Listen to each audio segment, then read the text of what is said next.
हाँ, तो उल्टी गिनती चालू कर लीजिए, क्योंकि इंडियन सिनेमा अब एकदम टॉप पे जाके ग्लोबल सिनेमा बनने जा रहा है। क्योंकि हमारे कलाकार देसी कलाकार है, विषय हमारा इतिहास से जुड़ा है, लेकिन पसीना बहाया जाएगा विदेशियों से। बाकी शौक मत होइएगा, ये इंडियन प्रोजेक्ट ही है, बट इस पे और बेटर वर्क करने के लिए हॉलीवुड के कुछ चमत्कारी लोगों को मैदान में उतारा जा रहा है, क्योंकि उनके पास ढेर सारी टेक्निक्स रहती है। बस यही बात है, बाकी कुछ और नहीं। एक्टर्स अपने हिंदुस्तान के ही रहेंगे। जी हाँ, रामायण के टीजर अपडेट की बात चल रही है, जो कल यानी 3 जुलाई को आने वाला है। लेकिन इससे पहले एक नारा जरूर हो जाए। भारत का बच्चा बच्चा जय जय श्री राम बोलेगा। जी हाँ, अब से 24 घंटे के बाद इंडियन सिनेमा को एक ऐतिहासिक दर्जा मिलने जा रहा है। आसान भाषा में बोला जाए तो नितेश तिवारी जी की रामायण पार्ट 1 का फर्स्ट ग्लिम्स या यूं कहे एक छोटा सा टीजर आने वाला है। सबसे पहले बात होगी इसके लोगों की, मतलब टेक्सटाइल आर्ट। वैसे तो इस वर्ड को कैसा भी लिख दिया जाए, बस आंखों से दिख जाता है तो दिमाग फ्रेश हो जाता है। लेकिन आज का जमाना थोड़ा सा समझ रहे हो ना आप, इसलिए मेकर्स एक एक बातों को ध्यान में रखते हुए इस टीजर को सोशल मीडिया प्लेटफॉर्म पे माने यूट्यूब पे उतारने वाले हैं। लेकिन भाई लोग, प्रोजेक्ट बहुत यादगार हो जाता है, संस्कृति से जुड़ा है, वक्त भी बहुत है, इसलिए इस टाइटल से काम तो चलने वाला नहीं। ये ऑडियंस की डिमांड है, तो उनके लिए भी एक खुशखबरी है। 200 सेकंड यानी 3 मिनट का एक लंबा सा टीजर भी आने वाला है, जिसमें पूरी दुनिया इस 3 मिनट के वीडियो के लिए तरस रही है। क्योंकि श्रीमद् रामायण जो है, देखो एक्टर्स भले ही हिंदुस्तानी है, लेकिन आपको इस टीजर के थ्रू एक ऐसा शौक लगने वाला है, मतलब वो महान आदमी जिसे ऑस्कर की आदत लग चुकी है। हाँ मेरे दोस्त, म्यूजिक की दुनिया का बेताज बादशाह सर हैंस जिमर और AR रहमान सर, इन दोनों का कॉम्बिनेशन टीजर में देखने को मिलेगा। बाकी रामायण मेकर्स हमसे छुपन छुपाई वाला भी गेम खेलने वाले हैं, मतलब जो दिखाया जाएगा उससे कई ज्यादा छुपाया भी जाएगा। क्योंकि पहले से ही इनके खाते में 10 मिनट का एक प्रमोशन कंटेंट ऑलरेडी बन चुका है, मतलब 3 मिनट का टीजर और 7 मिनट का इंट्रोडक्शन एडिट। तो इन 10 मिनट में से कल तो 3 मिनट माइनस हो जाएंगे, लेकिन बचे हुए 7 मिनट कब आने वाले हैं ये डिसाइड करता है रामायण का आने वाला 3 मिनट का टीजर। क्योंकि पूरी दुनिया के सामने दिखाने के बाद जनता जनार्दन के जो सवाल निकल के आएंगे, तो बस उन 7 मिनट के दरवाजे खोल दिए जाएंगे। क्योंकि मूवी की हर एक क्लिप दिखाने से पहले टीजर का ऑडियंस के थ्रू रिएक्शन आना बहुत जरूरी होता है। बस दिवाली का इंतजार करने की देरी रहेगी। मैं दिवाली 2026 की बात कर रहा हूँ यार, क्योंकि अगर कोई हिस्टोरिकल प्रोजेक्ट बड़ी स्क्रीन पर अनाउंस होता है, फिर तो इसे देखने के लिए आत्मा तरस जाती है। और ये तो रामायण है, फिर जरा सोचो किस हद तक एक्साइटमेंट बढ़ चढ़ा के बोल रहा है। ये तो हुई जनरल बातें। अब जरा फोकस करते हैं आने वाले 200 सेकेंड्स पे, कि हमें क्या क्या दिखेगा, कौन कौन दिखेगा, किस तरह से दिखेगा। जहाँ तक की जानकारी मिल पाई है कि नितेश तिवारी जी की रामायण जो होने वाली है, ज्यादा से ज्यादा ब्लू स्क्रीन पर शूट की जाएगी, जहाँ VFX और कुछ स्पेशल इफेक्ट्स का भर भर के इस्तेमाल किया जाएगा। यूं कहे पूरी मूवी का स्केल इन्हीं पॉइंट्स पे डिसाइड होने वाला है। मेकर्स ने पार्ट 1 की शूटिंग को कंप्लीट कर दिया है, और आगे जो कुछ भी बचता है स्पेशल इफेक्ट्स में रुपया डाला जाएगा। अब यहाँ होती है असली परीक्षा। यहाँ होगी डेयरिंग वाली बात, जिसने VFX और स्पेशल इफेक्ट्स के लिए 8 ऑस्कर अवार्ड अपने नाम किए हैं। मैं तो कहता हूँ उनके टैलेंट को देखते हुए 9वां ऑस्कर लोडिंग हो रहा है। इसीलिए जब भी रामायण की बात आती है तो VFX सबसे इम्पोर्टेंट हो जाता है, क्योंकि इसके पहले हमने तो देखा ही है रामायण के VFX को लेकर वो हमारा सबसे बेकार एक्सपीरियंस रहा है। लेकिन इस बार अगर रामायण का टीजर VFX के थ्रू सक्सेस हो जाता है, फिर तो क्या 3D और क्या 2D, जनता सिर्फ और सिर्फ कहानी को देखेगी, VFX को नहीं। ऐसा हो जाता है तो ये 3 मिनट 3000 करोड़ की तरफ इशारा कर सकते हैं। अब बात करते हैं कैरेक्टर्स की, तो याश सबसे पहले दिमाग में घूमते हैं, रावण की लुक में टॉप पे चलते हैं। लेकिन अगर श्री राम जी माने रणबीर कपूर का कैरेक्टर इनके सामने कमजोर पड़ गया, फिर तो रामायण सिर्फ नाम की रामायण रह जाएगी। क्योंकि याश पूरे जोश के साथ रावण के कैरेक्टर में 200% से भी ज्यादा परफेक्ट लग रहा है।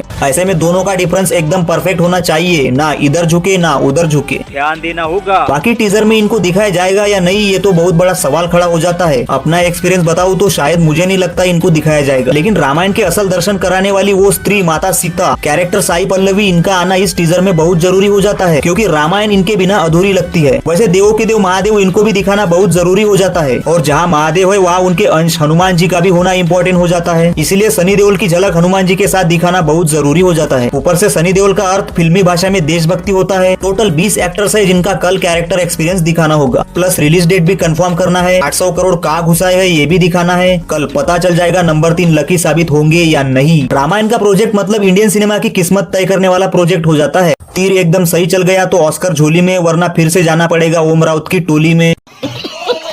बता दीजिए रामायण के टीजर में आप क्या क्या देखना चाहोगे। कमेंट सेक्शन कल तक के लिए फुल्ली पैक है, इंतजार रहेगा। आते हैं एक और वीडियो के साथ। बाय दोस्तों।